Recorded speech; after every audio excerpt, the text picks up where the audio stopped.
Advanced Solutions. Add-on Desire. ఇవాళటి current affairs స్వాగతం అండి. నేను Vinay. Welcome to advanced solutions. రోజులాగే ఇవాళ కూడా జాతీయ, అంతర్జాతీయ, రాష్ట్రీయ అటు తెలంగాణ ఇటు ఆంధ్రప్రదేశ్ సంబంధించిన అంశాలు, సైన్స్ అండ్ టెక్నాలజీకి సంబంధించినటువంటి అంశాలు, డిఫెన్స్ సెక్టర్కి సంబంధించిన అంశాలు, తర్వాత స్పోర్ట్స్ సంబంధించిన అంశాలు మనం కరెంట్ అఫైర్స్లో భాగంగా డిస్కస్ చేద్దామండి.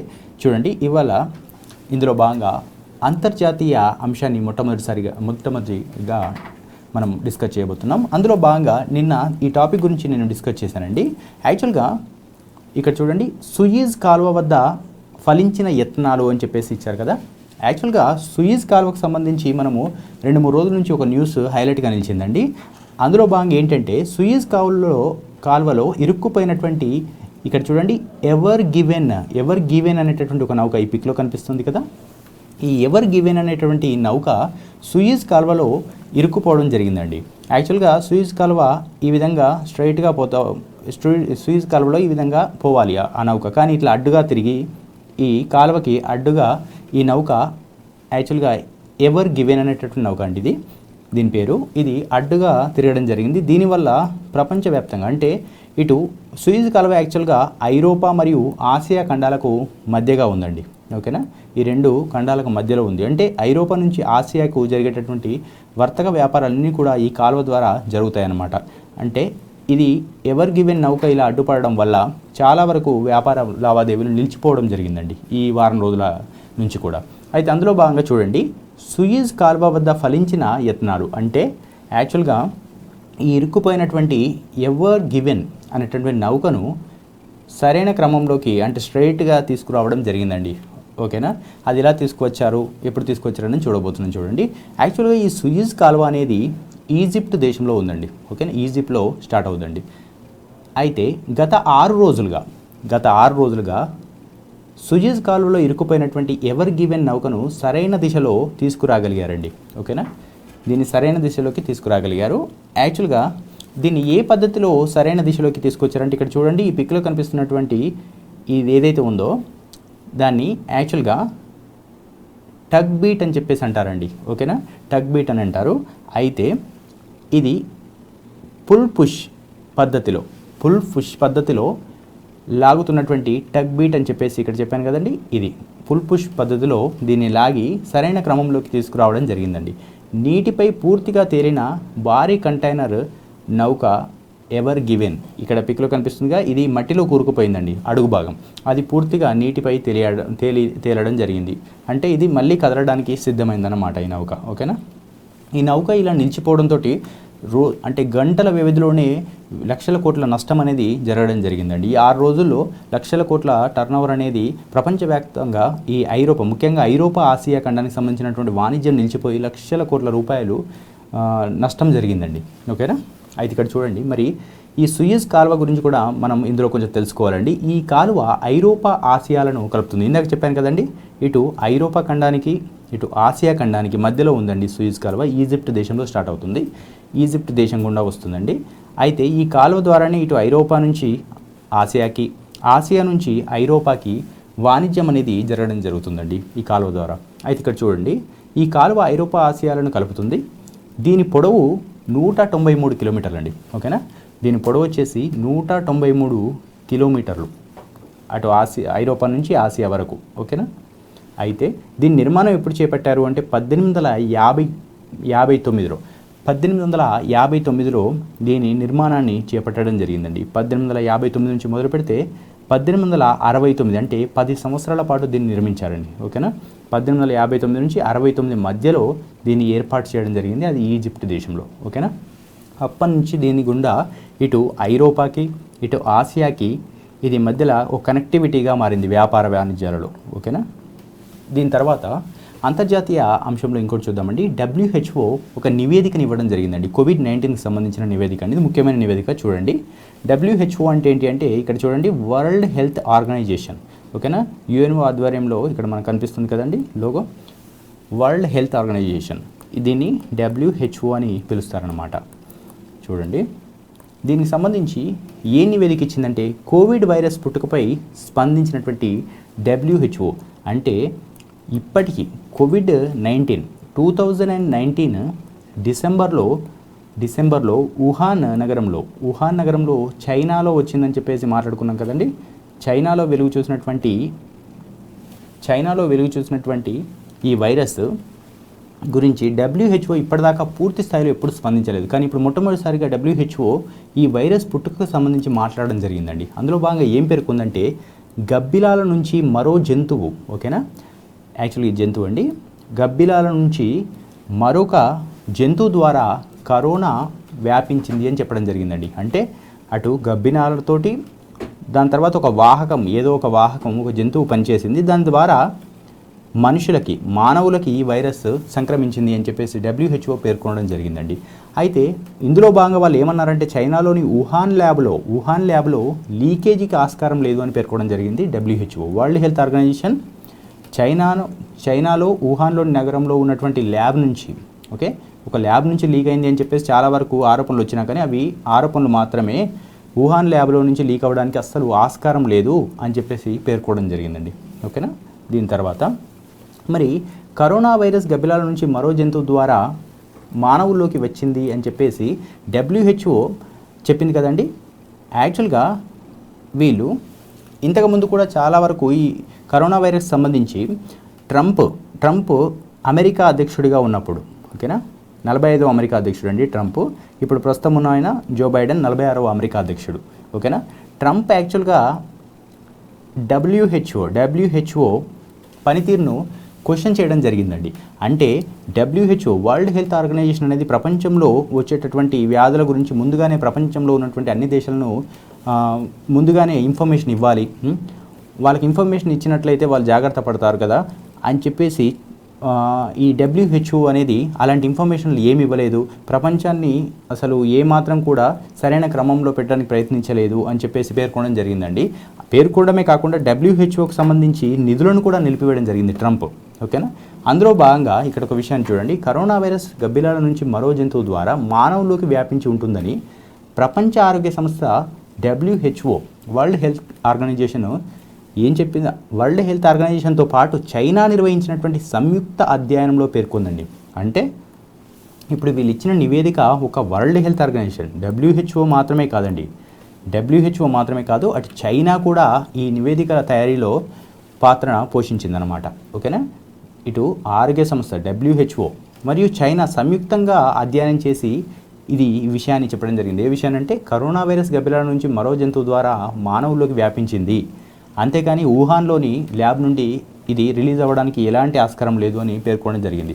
అంటే ఇక్కడ ఆలోచిస్తే అప్పుడు ట్రంప్ ఏదైతే WHO పనితీరు బాగాలేదు, ప్రపంచాన్ని ముందుగా మనకు హెచ్చరించడంలో విఫలమైంది WHO అసలు ప్రపంచానికి అవసరం లేదు అని పేర్కొనడం జరిగింది అప్పుడు ట్రంప్, ఓకేనా. ఇప్పుడు WHO చైనా వాళ్ళు సంయుక్తంగా నిర్వహించిన సర్వే ఏమో ఈ రకంగా చెప్తుంది. అంటే వుహాన్ నుంచే వచ్చిందని అప్పుడు ట్రంప్ అంటే, వీళ్ళేమో డైరెక్ట్గా WHO చైనా వాళ్ళు సంయుక్తంగా అధ్యయనం చేసి ఇది వుహాన్ నుంచి వచ్చింది కాదు అని చెప్పడం జరిగిందండి. అలాగే ఇందులో ఇప్పుడు COVID-19 అనేది ఎక్కడి నుంచి వచ్చింది అంటే ఏ రకమైన వైరస్ అంటే ఇది SARS-CoV-2కి సంబంధించినటువంటి వైరస్ అండి, SARS-CoV-2, ఓకేనా. అంటే చైనాలో సార్స్ వ్యాధి వచ్చింది కదండి ఇంతకుముందు, దాని సెకండ్ టైప్ అనమాట ఇది SARS-CoV-2 అనమాట, ఓకే, COVID-19 అనేది. దాని తర్వాత జాతీయ అంశంలో ఒక అంశాన్ని డిస్కస్ చేద్దామని చూడండి. 8 రాష్ట్రాల్లో ప్రమాద గంటికలు, ఓకేనా. ఇది కూడా కరోనాకు సంబంధించినదేనండి. 8 రాష్ట్రాలు, భారతదేశంలోని 8 రాష్ట్రాల్లో ప్రమాద గంటికలు అంటే ప్రమాద స్థాయిలో కేసులు నమోదవుతున్నాయండి. ఇక్కడ చూడండి, కరోనా కొత్త కేసుల్లో 84.5% నమోదు ఇక్కడే జరుగుతుంది అని చెప్పేసి పేర్కొన్నారు. యాక్చువల్గా ఎక్కడంటే మహారాష్ట్రలో అండి. మహారాష్ట్రలో భారతదేశంలోని అత్యధికమైనటువంటి కేసులు మహారాష్ట్రలో నమోదవడం జరుగుతుందండి. ఇక్కడ చూడండి, దేశవ్యాప్తంగా ఒకే రోజు 68,020 కేసులు నమోదయ్యాయండి, ఓకే. 68,020 కేసులు కరోనా కేసులు నమోదైతే అందులో చూడండి మహారాష్ట్రలో అత్యధికంగా 40,414 మందికి కరోనా వ్యాపించడం జరిగిందండి, ఓకేనా. కరోనా వైరస్ అంటే భారతదేశంలో 8 రాష్ట్రాల్లో కరోనా వైరస్ సంబంధించిన కేసులు చాలా ఎక్కువగా నమోదవుతున్నప్పటికీ మహారాష్ట్రలో అత్యధికంగా నమోదవుతున్నాయి, ఓకేనా. ఇది గుర్తుంచుకోవాలండి. అయితే మరి భారతదేశంలో ఉన్నటువంటి ఇతర రాష్ట్రాలు, అటు మహారాష్ట్ర తర్వాత ఇతర రాష్ట్రాలు ఎక్కడెక్కడ ఎక్కువగా ఉందో చూడండి. ఇక్కడ నేను చదువుతున్నాను చూడండి. తర్వాతి స్థానాల్లో కర్ణాటక, పంజాబ్, మధ్యప్రదేశ్, గుజరాత్, కేరళ, తమిళనాడు, ఛత్తీస్గఢ్ సంబంధించినటువంటి రాష్ట్రాలు నిలవడం జరిగాయండి. ఓకేనా, వీటి తర్వాత అంటే మహారాష్ట్ర తర్వాత నిలవడం జరిగిందండి. ఓకేనా, ఇక్కడ చూడండి మనకు తెలుగు రాష్ట్రాలకు సంబంధించి ఇక్కడ తెలంగాణ కావచ్చు, ఆంధ్రప్రదేశ్ కావచ్చు కేసులు నమోదవుతున్నప్పటికీ ఎక్కువ సంఖ్యలో నమోదవ్వట్లేదండి మన దగ్గర. ఓకేనా, ఇక్కడ చూడండి యాక్చువల్గా జాతీయ స్థాయిలో ఒక క్రీడ ఇటీవల వార్తల్లో నిలుస్తుందండి. అది కంబాలా క్రీడ. యాక్చువల్గా ఇక్కడ కనిపిస్తున్నటువంటి ఈ దున్నపోతులకు ఉన్నాయి కదండి, దున్నపోతులతో పాటు ఒక వ్యక్తి పరిగెడుతూ వస్తున్నారు కదా. యాక్చువల్గా ఈ కంబాలా క్రీడ అనేది కర్ణాటకకు సంబంధించిందండి. కర్ణాటకకు సంబంధించింది, కర్ణాటక. ఓకేనా, తమిళనాడులో యాక్చువల్గా జల్లికట్టు ఉంది కదండి. తమిళనాడులో జల్లికట్టు అనేది ఫేమస్ క్రీడ కదండి. అలాగే కర్ణాటకలో కంబాల అనేటువంటి క్రీడ ఈ మధ్యలో వార్తలు నిలిచిందండి. దానికి కారణం ఎవరంటే ఇక్కడ చూడండి, ఈయన పేరు ఈ పిక్లో కనిపిస్తున్నటువంటి వ్యక్తి పేరు శ్రీనివాస గౌడ. ఓకేనా, శ్రీనివాస గౌడ. ఈయన యాక్చువల్గా ఉసేన్ బోల్ట్ లాగా పరిగెత్తడం జరిగిందండి. ఉసేన్ బోల్ట్ 100 మీటర్లో ఎలాగైతే పరిగెడతాడో అంతే వేగంతో ఈయన పరిగెత్తడం జరిగింది. ఇక్కడ చూడండి మంగళూరు అంటే బెంగళూరుకు సంబంధించిందండి, జరిగినటువంటి కంబాలా క్రీడలో సరికొత్త రికార్డు నమోదైందండి. ఇక్కడ చూడండి, ఇందాక చెప్పిన ఉసేన్ బోల్ట్ కదా, అభినవ ఉసేన్ బోల్ట్ అంటే ఉసేన్ బోల్ట్కి ఏమాత్రం తీసిపోకుండా అందరి ప్రశంసలు పొందుతున్నటువంటి కంబాలా వీరుడు ఈయన పేరు శ్రీనివాస్ గౌడ అండి. ఓకే, శ్రీనివాస గౌడ. ఈయన తన రికార్డును తానే బద్దలు కొట్టుకున్నాడండి. ఇంతకుముందే ఈ 100 మీటర్లో ఈ దున్నపోతులతో పాటు పరిగెత్తేటటువంటి కంబాల క్రీడలో 100 మీటర్లో రికార్డు సృష్టించిన ఇతను ఇప్పుడు ఆయన రికార్డు ఆయన్నే బద్దలు కొట్టుకోవడం జరిగింది. యాక్చువల్లీ ఎక్కడ జరిగింది అది పోటీలు అంటే చూడండి, ఆదివారం కర్ణాటక రాష్ట్రం మంగళూరు సమీపంలోని బంట్వాలా తాలూకా కక్యాపదపు గ్రామంలో నిర్వహించినటువంటి కంబాలా పోటీలో ఈ శ్రీనివాస గౌడ ఇక్కడ కనిపిస్తున్నారుగా, ఈయన యాక్చువల్గా చూడండి 100 మీటర్ల దూరాన్ని దున్నపోతులతో కలిసి 8.78 సెకండ్లలోనే చేరుకున్నారండి. Okay, not a joke. 100 మీటర్లను 100 మీటర్స్ని 8.78 సెకండ్స్లోనే చేరుకొని రికార్డు సృష్టించడం జరిగిందండి. అంటే ఇంతకంటే ముందు ఈయన బెస్ట్ టైమింగ్ ఏదైతే ఉందో దాన్ని బద్దలు కొట్టడం జరిగింది. ఆ బెస్ట్ టైమింగ్ కూడా మనం చూద్దాం చూడండి. యాక్చువల్గా గత వారం లాస్ట్ వీక్లో ఈ శ్రీనివాస గౌడ వేణూరులో నిర్వహించినటువంటి కంబాలా పోటీల్లో 100 మీటర్లను 100 మీటర్లను శ్రీనివాస గౌడ 8.96 సెకండ్లలో, ఓకే 8.96 సెకండ్లో చేరుకున్నాడండి. ఓకేనా, ఇందాక చెప్పింది ఏంటి, ఇప్పుడు రీసెంట్గా జరిగింది 8.78 అండి. ఓకేనా, ఇక్కడ చూడండి 8.78 సెకండ్లలో యాక్చువల్గా ఇంతకుముందు వారం రోజుల క్రితం జరిగింది ఏదైతే ఉందో 8.96 సెకండ్లలో పరిగెత్తాడు 100 మీటర్లను. ఇప్పుడు ఆ రికార్డుని చెరిపేస్తూ ఆయన రికార్డుని ఆయన బదులు కొట్టి 8.78 సెకండ్లలోనే 100 మీటర్లు పూర్తి చేసి రికార్డు సొంతం చేసుకోవడం జరిగిందండి. అంటే ఈ కంబాలా పోటీల్లో అత్యధిక వేగంగా పరిగెత్తిన వ్యక్తి ఎవరంటే శ్రీనివాస గౌడ. ఓకేనా, గుర్తుపెట్టుకోవాలండి. దాని తర్వాత రాష్ట్రీయ అంశాల్లో తెలంగాణకు సంబంధించినటువంటి ఒక అంశాన్ని చూద్దాం చూడండి. ఇది యాక్చువల్గా కోవిడ్ వ్యాక్సినేషన్ రెండవ విడత వ్యాక్సినేషన్ జరుగుతుంది కదండి. అందులో భాగంగా COVID-19 టీకా అయినటువంటి కోవాక్సిన్ కావచ్చు, కోవిషీల్డ్ కావచ్చు, ఓకే కోవాక్సిన్ కావచ్చు, కోవిషీల్డ్ కావచ్చు, వీటికి సంబంధించి వ్యాక్సినేషన్ అనేది నిర్వహించడంలో యాక్చువల్గా PHCలో టీకాలను అందుబాటులోకి తేవడానికి తెలంగాణ ప్రభుత్వం చర్యలు తీసుకుంటుంది. PHC అంటే ఏంటి అండి, ప్రైమరీ హెల్త్ సెంటర్స్, ఓకే ప్రాథమిక ఆరోగ్య కేంద్రాలు అంటారు కదా, వాటిల్లో కూడా ఈ టీకాలను ఇవ్వాలి. అంటే మండలాల్లో, గ్రామాల్లో కూడా ఈ టీకాలను అందుబాటులోకి తీసుకురావాలి అని చెప్పేసి పేర్కొనడం జరిగిందండి. ఇక్కడ చూడండి, గ్రామీణులకు మరింత చేరువగా ఈ COVID-19 టీకాలు అనమాట 1 నుంచి 2000 కేంద్రాల్లో పంపిణీ. అంటే 1 నుంచి 2000 కేంద్రాలు అంటే దగ్గర 2000 కేంద్రాలు, రాష్ట్ర వ్యాప్తంగా 2000 కేంద్రాల్లో PHCలో అంటే ప్రైమరీ హెల్త్ సెంటర్స్లో ఈ COVID-19 సంబంధించినటువంటి వ్యాక్సినేషన్ నిర్వహించాలి అని తెలంగాణ ప్రభుత్వం నిర్ణయించింది. ఇక్కడ చదువుతాను చూడండి. ఇక్కడ హైదరాబాద్ గ్రామీణ ప్రజలకు కోవిడ్ టీకాలను మరింత చేరువగా అందుబాటులోకి తీసుకొచ్చేందుకు వైద్య ఆరోగ్య శాఖ ఏర్పాట్లు చేస్తుందండి. ఇప్పటి వరకు ప్రభుత్వ వైద్యంలో సామాజిక ఆరోగ్య కేంద్రాలను, ప్రాంతీయ జిల్లా ఆసుపత్రులను కలుపుకొని మొత్తం 500కు పైగా కేంద్రాల్లో టీకాలను పంపిణీ చేస్తుండగా వాటిని ఇంకా 1000కి పెంచాలని నిర్ణయం తీసుకోవడం జరిగిందండి. ఓకేనా, ఇక్కడ లోకల్ హైదరాబాద్లో, రాష్ట్రం అంతా కూడా PHCలో వీటిని అమలు చేయాలని తెలంగాణ ప్రభుత్వం ఆశిస్తుందండి. ఇక్కడ చూడండి, ఇది కరెంట్ అఫైర్స్లో ముఖ్యమైన విషయం అండి. యాక్చువల్గా నాటి దక్కన్ గొంతుక ఉద్వేగ క్షణాలకు ప్రతీక అని చెప్పేసి ఇక్కడ నేను హైలైట్ చేశాను చూడండి. ఇది పేపర్కి సంబంధించిందండి. ఇక్కడ మనము ఇలా గుర్తించాల్సింది ఏంటంటే ఇది దేనికి సంబంధించిన ఇష్యూ అంటే హైదరాబాదీ తొలి రేడియో విలీనానికి. ఓకే, ఇక్కడ చూడండి, హైదరాబాదీ తొలి రేడియో విలీనానికి 71 ఏళ్ళు అంటే 71 సంవత్సరాల క్రితం జరిగినటువంటి ఇష్యూ అండి. ఇది దేనికి సంబంధించిందంటే ఇక్కడ చూడండి, దానికి సంబంధించి నేను చదువుతాను. ఇక్కడ ఫస్ట్, నా ప్రజలందరికీ సంతోషంతో తెలియజేస్తున్నాను, నా ప్రభుత్వం రాజీనామా చేసింది, ఇకపై ప్రభుత్వ బాధ్యతలను చేపట్టాల్సిందిగా గవర్నర్ జనరల్ రాజగోపాలాచారికి విజ్ఞప్తి చేస్తున్నాను అని చెప్పేసి అప్పటి హైదరాబాద్ రాజ్యం భారతదేశంలో విలీనమైనప్పుడు, ఓకేనా, సెప్టెంబర్ 17, ఓకేనా, సెప్టెంబర్ 17, 1948లో జరిగిందండి ఇది. ఓకేనా, దీన్ని ఆపరేషన్ పోలో అంటారు. ఆపరేషన్ పోలో అంటారు. ఓకే, సెప్టెంబర్ 17, 1948లో జరిగింది. అంటే యాక్చువల్గా ఏం జరిగింది అంటే భారతదేశానికి స్వాతంత్రం వచ్చినప్పుడు భారతదేశంలో వివిధ రకాల స్థానిక సంస్థానాలు ఉండేవండి. ఓకేనా, 565 స్థానిక సంస్థానాలు ఉండేవి బ్రిటిష్ వారు స్వాతంత్రం ఇచ్చినప్పుడు. అప్పుడు ఈ స్థానిక సంస్థలన్నీ భారత యూనియన్లో విలీనమైనప్పటికీ హైదరాబాద్ లాంటివి కొన్ని విలీనం కాకపోవడం జరిగిందండి.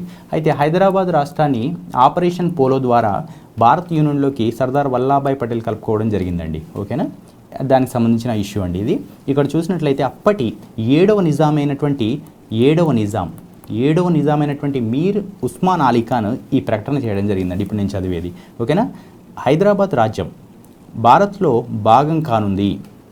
సెప్టెంబర్ 17, 1948 రోజు సాయంత్రం నిజాం ప్రభు మీర్ ఉస్మాన్ అలీ ఖాన్ ప్రసంగం ఈ ఉద్విగ్న క్షణాలను యావత్ దక్కన్ జనానికి వినిపించింది అప్పటి దక్కన్ రేడియో. ఓకేనా, ఈ దక్కన్ రేడియో అనేది, ఈ ప్రకటన అనేది దక్కన్ రేడియోలో చేశారండి. ఆ ప్రకటన చేసి 71 సంవత్సరాలు అయింది. ఓకేనా, ఆటోమేటిక్గా ఆ ప్రకటన చేసి 71 సంవత్సరాలు అయింది అంటే ఆపరేషన్ పోలో జరిగి కూడా 71 సంవత్సరాలు అయింది అని గుర్తుపెట్టుకోవాలి. ఓకేనా, అందులో భాగంగా ఇది మనం చదవాల్సి ఉంటుందండి. దాని తర్వాత ఇంకొక ఇష్యూ చూడండి, ఇది ఆంధ్రప్రదేశ్ సంబంధించినటువంటి ఇష్యూ అండి. ఇక్కడ చూడండి హెడ్డింగ్, యోధుల వీరగాథల వేదిక. ఓకేనా, యోధుల వీరగాథల వేదిక. యాక్చువల్గా ఇది చూడండి, చదువుతాను. విశాఖ జిల్లా లంబసింగి. ఓకేనా, విశాఖలో లంబసింగి అనే ప్లేస్ ఉందండి, టూరిస్ట్ ప్లేస్. ఇక్కడ ₹35 కోట్లతో ఒక మ్యూజియాన్ని ఏర్పాటు చేయబోతున్నారండి. ఓకే, ఏపీ గవర్నమెంట్ ఒక మ్యూజియాన్ని ఏర్పాటు చేయడం జరుగుతుంది ఇక్కడ అండి విశాఖ జిల్లా లంబసింగిలో 35 కోట్లతో ఒక మ్యూజియాన్ని ఏర్పాటు చేయబోతున్నారండి. దానికి సంబంధించిన డిజైన్ కూడా ఇక్కడ ఇచ్చారు చూడండి. అయితే ఇది ఎవరికి సంబంధించిందండి అంటే లంబసింగి అనేది గిరిజనుల సంబంధించిన ఏజెన్సీ ఏరియా అండి. అయితే ఇక్కడ చూడండి, గిరిజన స్వతంత్ర సమర యోధుల సాహసాలు, పోరాట పటిమ ప్రతిబింబించేలా ఏపీలోని విశాఖపట్నం జిల్లాలోని లంబసింగిలో మ్యూజియాన్ని నిర్మించబోతున్నారు. ఎవరంటే ఏపీ ప్రభుత్వం నిర్మించబోతుందండి. 20 ఎకరాల విస్తీర్ణంలో ఆధునిక సాంకేతిక పరిజ్ఞానంతో తీర్చిదిద్దనున్న ఈ ప్రాజెక్టుపై కేంద్ర రాష్ట్ర ప్రభుత్వాలు సంయుక్తంగా చూడండి, ఈ ప్రాజెక్టుపై కేంద్ర రాష్ట్ర ప్రభుత్వాలు సంయుక్తంగా 35 కోట్లను 35 కోట్లను వెచ్చించనున్నాయండి. ఓకేనా, ఇది ఎవరికి సంబంధించి అంటే గిరిజన స్వతంత్ర సమర యోధులకు సంబంధించినటువంటి మ్యూజియం ఏర్పాటు చేయబోతున్నారండి లంబసింగి విశాఖపట్నంలో. ఓకేనా, ఇక్కడ చూడండి సైన్స్కి సంబంధించి రిలేటెడ్గా ఉన్నటువంటి ఒక బిట్ అండి ఇది. ఫ్రెంచ్ ఔషధ సంస్థకు ₹1375 కోట్ల జరిమానాను విధించడం జరిగిందండి. ఓకేనా, ఫ్రెంచ్కి సంబంధించినటువంటి ఒక ఫార్మాస్యూటికల్ కంపెనీ, ఔషధ సంస్థ, దానికి 1375 కోట్ల జరిమానాను విధించారండి. ఓకేనా, అది ఎందుకు విధించారు ఏంటి అని చూద్దాం. చూడండి, ఇక్కడ ఫ్రెంచ్ ఔషధ సంస్థకు 1375 కోట్ల జరిమానా. ఓకే, మధుమేహ వ్యాధిగ్రస్తుల కోసం తప్పుడు మందును రూపొందించి వేల మంది మరణానికి కారణమైనందుకు ఫ్రాన్స్కి చెందినటువంటి ఏ కంపెనీయో చూడండి, ఇక్కడ Servier laboratories. Okay, Servier laboratories. ఈ లేబొరేటరీస్ ఏవైతే ఉన్నాయో అనేటటువంటి ఔషధ సంస్థకు అక్కడి ప్రభుత్వం చూడండి 1375 కోట్ల జరిమానాను విధిస్తూ సోమవారం కోర్టు తీర్పిచ్చింది. అక్కడ కోర్టు తీర్పునివ్వడం జరిగిందండి ప్యారిస్లో. ఓకేనా, ఎందుకంటే మధుమేహం అంటే షుగర్ వ్యాధికి సంబంధించిన వ్యాధిగ్రస్తుల కోసం ఒక మందును తయారు చేసిందండి. ఓకే, ఈ సెర్వియర్ అనేటువంటి లెబొరేటరీస్. ఈ మందు అనేది తీసుకున్న తర్వాత చాలామంది మరణానికి కారణమైందటండి. ఆ కారణం వల్ల అక్కడి కోర్టు తీర్పు ఇవ్వడం జరిగింది. వీళ్ళకు జరిమానాగా 1375 కోట్లను చెల్లించాల్సింది అని చెప్పేసి. ఇక్కడ ఈ మంత్ ద్వారా ప్రభావితం ఎలా ఏర్పడిందో చూడండి. ఆకలిని తగ్గించి బరువు కోల్పోయేలా చేస్తుందని చెప్పి ఆ కంపెనీ మీడియేటర్ అనే బిల్లాలను రూపొందించింది. దీని పేరు చూడండి, మీడియేటర్. ఓకే, మీడియేటర్ అనేటటువంటి ట్యాబ్లెట్స్ని రూపొందించిందండి. అయితే ఈ మాత్రల వల్ల దుష్ఫలితాలు కలగడంతో కనీసం 2000 మంది మరణించినట్టు అధ్యయనంలో తేలింది. ఓకేనా, మీడియేటర్ అనేటటువంటి ట్యాబ్లెట్ని రూపొందించింది ఎవరు? సెర్వియర్ లెబొరేటరీస్ అనే సంస్థ ఇక్కడ మీడియేటర్ అనే ట్యాబ్లెట్లను రూపొందించడం ద్వారా, ఇవి డయాబెటిక్స్ సంబంధించినటువంటి ట్యాబ్లెట్లు అండి, వీటి ద్వారా 2000 మంది చనిపోవడం జరిగిందండి. ఓకేనా, అందుకని చెప్పేసి కోర్టు 1375 కోట్ల జరిమానాను ఆ కంపెనీకి విధించడం జరిగింది. ఓకే, దాని తర్వాత ఇంకొకటి చూడండి, ఇది హిస్టారికల్గా ఒక ఆస్ట్రోలెబ్ అంటారండి. ఈ పరికరాన్ని హిస్టారికల్గా సంబంధించింది. ఇది చూడండి, ఎప్పటిది? 14వ శతాబ్దం నాటి ఆస్ట్రోలెబ్ పరికరం. ఈ పిక్లో కనిపిస్తుంది కదండి, ఈ పిక్లో కనిపించేది ఆస్ట్రోలెబ్ పరికరం. మరి దీని ఉపయోగం ఏంటి అంటే చూద్దాం. చూడండి, చదువుతాను. 14వ శతాబ్దం నాటి ఆస్ట్రోలెబ్ పరికరం ఇక్కడ కనిపిస్తున్నటువంటిది. అయితే దీన్ని ఎందుకు ఉపయోగిస్తారంటే గ్రహాలు, నక్షత్రాల దూరాన్ని కొలిచేందుకు వినియోగించే విలువైన సాధనం. అంటే అటు గ్రహాలు, నక్షత్రాలను, వాటి దూరాన్ని భూమి నుంచి ఎంత ఉంది అని కొలవడానికి ఉపయోగించేటటువంటి ఒక సాధనం అండి ఇది. ఓకేనా, అయితే దీనికి భారతదేశానికి సంబంధం ఉందండి. ఇది మన దగ్గరికి సంబంధించిందే. ఈ ఆస్ట్రోలెబ్ అనేది భారత్ నుంచి బ్రిటన్కు తరలించుకెళ్ళినటువంటి అమూల్యమైన సంపదలో ఇది ఒకటి. ఓకేనా, భారత్ నుంచి బ్రిటన్కు తరలించిన దాంట్లో చాలా సంపదలు ఉన్నాయండి. ముఖ్యంగా కోహినూర్ వజ్రాన్ని గురించి మనం ఎక్కువగా వింటుంటాం. అందులో భాగంగానే ఇప్పుడు మనం దీన్ని కూడా చూస్తున్నాం అనమాట. కోహినూర్ వజ్రం లాంటిది ఈ ఆస్ట్రోలెబ్ అనేటటువంటి పరికరం అండి. దీని ద్వారా ఉపయోగం ఏంటి? ఇందాక చెప్పానుగా, గ్రహాలు, నక్షత్రాల దూరాన్ని కొలిచేందుకు ఉపయోగించేవారు దీన్ని. అయితే భారత్ నుంచి బ్రిటన్కు తీసుకెళ్లిన దాంట్లో అమూల్యమైన సంపద. ఓకేనా, అయితే ఇక్కడ చూడండి, దీన్ని ఇప్పుడు వార్తల్లో ఎందుకు నిలిచిందంటే దాన్ని ఇప్పుడు బ్రిటన్లో వేలానికి ఉంచారండి. ఓకేనా, వేలం వేయబోతున్నారు అనమాట. అయితే ఇక్కడ చూడండి, అక్కడి సోతాబీస్ అనేటటువంటి ప్రదర్శనశాలలో ఈ నెల 31న, ఓకేనా, 31న అంటే యాక్చువల్గా రేపండి, 31న వేలం వేయనున్నారు. ఓకే, సుమారు ఇక్కడ 8 లక్షల పౌండ్లు అండి, సుమారు 8 లక్షల పౌండ్లు పలుకుతుందని అంచనా వేస్తున్నారు. ఈ ఆస్ట్రోలెబ్ అనేటటువంటి పరికరం 8 లక్షల పౌండ్లు విలువ చేస్తుందని చెప్పేసి ఈ వేలం వేసేవాళ్ళు ఇక్కడ చూడండి, సోతాబీస్ అనేటటువంటి వేలం సంస్థ ప్రదర్శనశాలలో వేలం వేస్తున్నారండి. అయితే దీనికి ఇంత వాల్యూ 8 లక్షల పౌండ్లు పలుకుతుందని చెప్పేసి పేర్కొనడం జరిగిందండి. ఓకే, దాని తర్వాత ఇవాళ ఉన్నటువంటి స్పోర్ట్స్ న్యూస్ చూద్దాం. చూడండి, ఇందులో 7వ స్థానానికి కోహ్లీ సేన అంటే భారత జట్టు 7వ స్థానానికి చేరుకుంది అని చెప్పేసి ఇవ్వడం జరిగిందండి. అసలు 7వ స్థానం ఎందులో చేరుకుంది అంటే చూడండి, ఇది 7వ స్థానంలో ఐసీసీ ప్రపంచ సూపర్ లీగ్ పట్టికలో 7వ స్థానానికి భారత్ చేరుకోవడం జరిగిందండి. ఓకేనా, ఐసీసీ ప్రపంచ సూపర్ లీగ్ పట్టికలో 7వ స్థానానికి భారత్ చేరుకోవడం జరిగింది. అయితే ఇక్కడ చూడండి, ఇటీవల ఇంగ్లాండ్తో 3 వన్డేల సిరీస్ను 2-1తో చేజిక్కించుకున్నటువంటి భారత్ ఈ పట్టికలో 29 పాయింట్లను దక్కించుకున్నదండి. ఇక్కడ చూడండి, 29 పాయింట్లను దక్కించుకొని ఎందులో ఐసీసీ ప్రపంచ కప్ సూపర్ లీగ్ పట్టికలో 7వ స్థానాన్ని చేరుకుందండి. ఇక్కడ చూడండి, 7వ నెంబర్లో భారత్ ఉంది. మొత్తం వచ్చినటువంటి ఇక్కడ చూడండి, మొత్తం ఆడిన మ్యాచ్లు 6, తర్వాత గెలిచినవి 3, ఓడిపోయినవి 3, మొత్తం పాయింట్లు 29 పాయింట్లు అండి.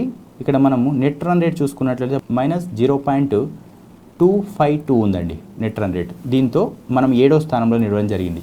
అంటే సిరీస్ గెలిచినప్పటికీ కూడా భారత్ ఇందులో ఐసీసీ ప్రపంచ కప్ సూపర్ లీగ్ పట్టికలో 7వ స్థానంలో ఉందండి, గమనించాలి. ఓకే, మనం 3 యాక్చువల్గా సిరీస్ గెలిచాం. ఈ ప్రపంచ కప్ అనేది మనకు ఎందులో జరుగుతుందండి? యాక్చువల్గా వన్డేస్లో జరుగుతుంది. ఓకేనా, ఇక్కడ వన్డే ప్రపంచ కప్ సంబంధించింది కాబట్టి ఇక్కడ వన్డేలో గెలిచినప్పటికీ 2-1తో గెలిచినప్పటికీ కూడా మనం 7వ స్థానంలో ఉన్నాం. ఓకే, మరి మొదటి స్థానంలో ఎవరు ఉన్నారంటే ఇంగ్లాండ్ ఉందండి. ఓకే, దాని గురించి కూడా మనం తెలుసుకోవాలి కదా. చూడండి, అయితే ఇక్కడ గమనించాల్సిన విషయం ఏంటంటే ఈ సిరీస్ అంటే మొన్నటిదాకా ఇంగ్లాండ్తో ఇండియాలో సిరీస్ జరిగింది కదండి, వన్డే సిరీస్. T20 మనమే గెలిచాం అండ్ టెస్ట్ సిరీస్ మనమే గెలిచాం, తర్వాత వన్డే సిరీస్ కూడా మనమే గెలవడం జరిగింది. అయినప్పటికీ కూడా వన్డే సిరీస్ని ఆధారంగా చేసుకొని తీసినటువంటి ఇప్పటి ఐసీసీ ప్రపంచ కప్ సూపర్ లీగ్ పట్టిక ఏదైతే ఉందో ర్యాంకింగ్స్ పట్టికలో మనం 7వ స్థానంలో నిలవడం జరిగింది. మరి మొదటి స్థానంలో ఎవరున్నారో చూద్దాం. చూడండి, ఈ సిరీస్ ఓడినటువంటి ఇంగ్లాండ్, ఓకేనా, సిరీస్లో భారత్తో ఓడిపోయినటువంటి ఇంగ్లాండ్ 40 పాయింట్లతో ఈ పట్టికలో అగ్రస్థానంలో ఉందండి, గమనించాలి. ఓకేనా, ఇంగ్లాండ్ అగ్రస్థానంలో ఉందండి. అంటే ఇంగ్లాండ్ మనకంటే ముందు జరిగిన టూర్లన్నింటిలో సక్సెస్ఫుల్ పర్ఫార్మెన్స్ అని ఇవ్వడం జరిగింది. భారత్ టూర్లో మాత్రం ఇంగ్లాండ్ 3 ఫార్మాట్లో కూడా, అటు టెస్ట్, ఇటు వన్డే అండ్ T20 ఫార్మాట్లో 3 ఫార్మాట్లో కూడా ఓడిపోవడం జరిగిందండి. అయినా కూడా ఇంగ్లాండ్ అగ్రస్థానంలోనే ఉంది అంటే అంతకుముందు జరిగిన మ్యాచ్లన్నింటిలో కూడా పర్ఫార్మెన్స్ బాగా చేసిందని అర్థం. దాని తర్వాత ఇక్కడ చూడండి, 2023 వన్డే ప్రపంచ కప్కు నేరుగా అర్హత సాధించేందుకు వీలుగా ఐసీసీ ఏం చేసిందంటే 2023లో అండి, 2020 ఇప్పుడు 21లో ఉన్నాం, 2023వ సంవత్సరంలో జరిగేటువంటి వన్డే ప్రపంచ కప్కు నేరుగా డైరెక్ట్గా అర్హత సాధించేటటువంటి జట్లను ఎంపిక చేయడానికి ఐసీసీ 12 శాశ్వత సభ్య దేశాల మధ్య సూపర్ లీగ్ను నిర్వహిస్తుందండి. సూపర్ లీగ్ని నిర్వహిస్తుంది. అందులో భాగంగా మనము 7వ స్థానంలో నిలిచాం. ఇక్కడ ఇంగ్లాండ్ ఏమో 1వ స్థానంలో ఉందండి. ఇక్కడ మనం మిగతా దేశాలను కూడా అబ్జర్వ్ చేద్దాం చూడండి. ఇంగ్లాండ్ తర్వాత ఆస్ట్రేలియా 2వ స్థానం, న్యూజిలాండ్ 3వ స్థానం, ఆఫ్ఘనిస్తాన్ 4వ స్థానం, బంగ్లాదేశ్ 5, వెస్టిండీస్ 6, ఇండియా 7వ స్థానంలో నిలవడం జరిగింది. గమనించాలండి, మనకంటే కూడా ఆఫ్ఘనిస్తాన్, బంగ్లాదేశ్ ముందు స్థానాల్లో ఉన్నాయండి. ఓకే, ఇందులో భాగంగా ఇక్కడ 6 బంతుల్లో 6 సిక్సర్లు అని చెప్పేసి హైలైట్ చేశాను చూడండి. యాక్చువల్గా ఈ మధ్యకాలంలో 2 సార్లు కూడా వినిపించిందండి ఈ రికార్డు. చూడండి, ఈయన శ్రీలంకకు సంబంధించినటువంటి ఆటగాడండి. ఈయన పేరు తిసారా పెరీరా. ఓకే, తిసారా పెరీరా. శ్రీలంక ఆల్రౌండర్ తిసారా పెరీరా దేశవాళీ మ్యాచ్లో, ఓకేనా, దేశవాళీ మ్యాచ్ అండి ఇది. ఓకే, ఇంటర్నేషనల్ మ్యాచ్ కాదు. మామూలుగా భారతదేశంలో దేశవాళీ అని చెప్పేసి రంజీ మ్యాచ్ని పిలుస్తాం కదండి, రంజీస్ని పిలుస్తాం. ఓకేనా, దేశవాళీ డొమెస్టిక్ ఫార్మాట్స్ అనమాట. అలా శ్రీలంకలో దేశవాళీ మ్యాచ్లో ఒకే ఓవర్లో 6 బాళ్ళకి 6 సిక్సర్లు కొట్టి రికార్డు సృష్టించాడండి తిసారా పెరీరా. ఓకేనా, అయితే మనం గమనించాల్సిన విషయం ఏంటంటే ఇది దేశవాళీ క్రికెట్ కదా. మరి ఇటీవలే శ్రీలంకతో T20 మ్యాచ్లో భాగంగా వెస్టిండీస్ కెప్టెన్ కిరణ్ పోలార్డ్ 6 బంతుల్లో 6 సిక్సర్లు కొట్టిన విషయాన్ని మనం గుర్తు చేసుకోవాలండి. అంటే ఇప్పుడు శ్రీలంక ఆటగాడేమో దేశవాళీ మ్యాచ్లో 6 బంతులకి 6 సిక్సర్లు కొట్టాడు. ఆయన ఎవరంటే తిసారా పెరీరా.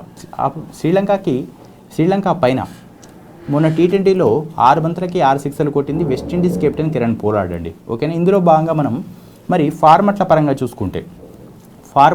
చూసుకుంటే T20లో మొట్టమొదటిసారిగా 6 బంతుల్లో 6 సిక్సర్లు కొట్టిన వ్యక్తి అంటే యువరాజ్ సింగ్ అండి. ఓకే, యువరాజ్ సింగ్. ఈయన 2007లో T20 world cup, first world cup అండి అది. T20 వరల్డ్ కప్లో 6 బంతులకు 6 సిక్స్లు కొట్టడం జరిగిందండి. ఇంగ్లాండ్తో జరిగిన మ్యాచ్ ఇది. స్టూవర్ట్ బ్రాడ్ బౌలింగ్లో కొట్టడం జరిగిందనమాట. అయితే ఈయన తర్వాత సెకండ్ పొజిషన్లో ఎవరున్నారు అంటే కిరణ్ పోలార్డ్ ఉన్నారండి. వెస్టిండీస్ కెప్టెన్ కిరణ్ పోలార్డ్ మొన్న ఈ మధ్యలో కొట్టాడండి, శ్రీలంక పైన కొట్టడం జరిగింది. ఓకేనా, ఇక్కడ ఇంకొక విషయాన్ని గమనించాలండి. 2011లో వన్డే ప్రపంచ కప్లో హర్షల్ గిబ్స్ ఒకే ఓవర్లో 6 సిక్సర్లు కొట్టాడండి. 6 సిక్సర్లు. ఇది వన్డేలో జరిగిందండి, గుర్తుపెట్టుకోవాలి. ఇప్పటిదాకా నేను చెప్పినది T20లో జరిగినటువంటి యువరాజ్ సింగ్ కొట్టింది T20లోనే. దాని తర్వాత యువరాజ్ సింగ్ తర్వాత వెస్టిండీస్ కెప్టెన్ కిరణ్ పోలార్డ్ కొట్టిందండి T20లోనే.